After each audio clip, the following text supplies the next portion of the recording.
Bonjour, ici l'ambassadeur de France. Je souhaite vous souhaiter un excellent 9 mai, une excellente fête de l'Europe. Nous vivons cette fête dans un moment dramatique, un moment très triste, puisque la Croatie est frappée comme toute l'Europe par la crise du coronavirus, mais aussi spécifiquement par le terrible tremblement de terre du 22 mars. Dans ces moments difficiles, il faut pouvoir compter sur la solidarité des autres Européens, et c'est ce qui s'est passé. La France s'est mobilisée, j'ai eu moi-même le plaisir et l'honneur d'aller recevoir l'aide française pour les personnes déplacées après le tremblement de terre.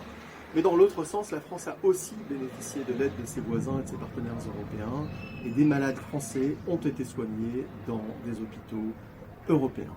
C'est une grande chance de pouvoir compter sur ce type d'aide, c'est une grande chance de pouvoir compter sur ce type de support. Il est certain que nous ne pouvons relever les défis d'aujourd'hui en Europe qu'ensemble. Encore faut-il que nous pensions en européen, que nous coordonnions en européen et que nous réalisions tout ce que, ensemble, nous faisons déjà ensemble en Europe. La construction des routes, les hôpitaux, la santé. Nous devons faire plus. Merci et bon 9 mai à tous. Bonjour. En cette année d'épreuve, être européen, plus que jamais, signifie être solidaire. Dans l'Union européenne, nous vivons tous plus ou moins de la même manière ces restrictions généralisées. Le virus, parce qu'il ne fait aucune différence entre nous, rend plus perceptible au quotidien notre communauté de vie et de destin. C'est ainsi que la circulation des marchandises a été préservée tout au long de cette crise. Pour affronter cette pandémie, les institutions ont pris plusieurs initiatives afin de construire une réponse globale, efficace et rapide.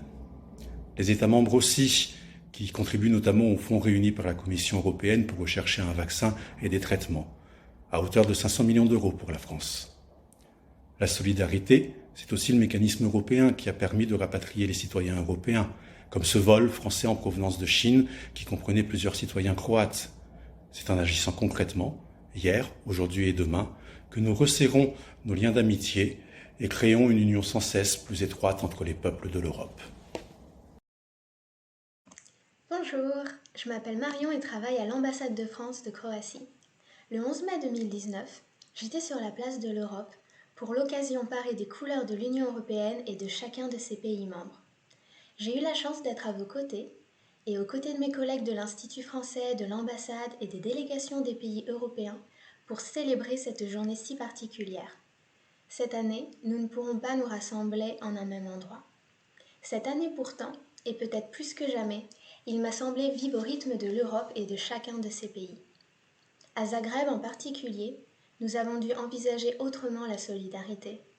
Celle qui pour moi signifiait avant tout aider, porter main forte et vite, s'est transformée le 22 mars. Elle est devenue d'abord ne pas mettre en danger les autres. Lorsque nous sortions de nos habitations, il s'agissait alors de s'inquiéter et de prendre soin des autres, de nos aînés, mais à distance. La solidarité s'est aussi exprimée par la traduction des talents.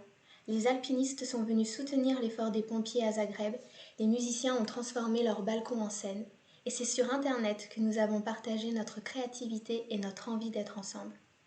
La solidarité m'apparaît, en ces temps turbulents, comme une responsabilité partagée que nous alimentons chaque jour et qui trouve tout son sens dans notre Union européenne. Belle journée de l'Europe à vous tous.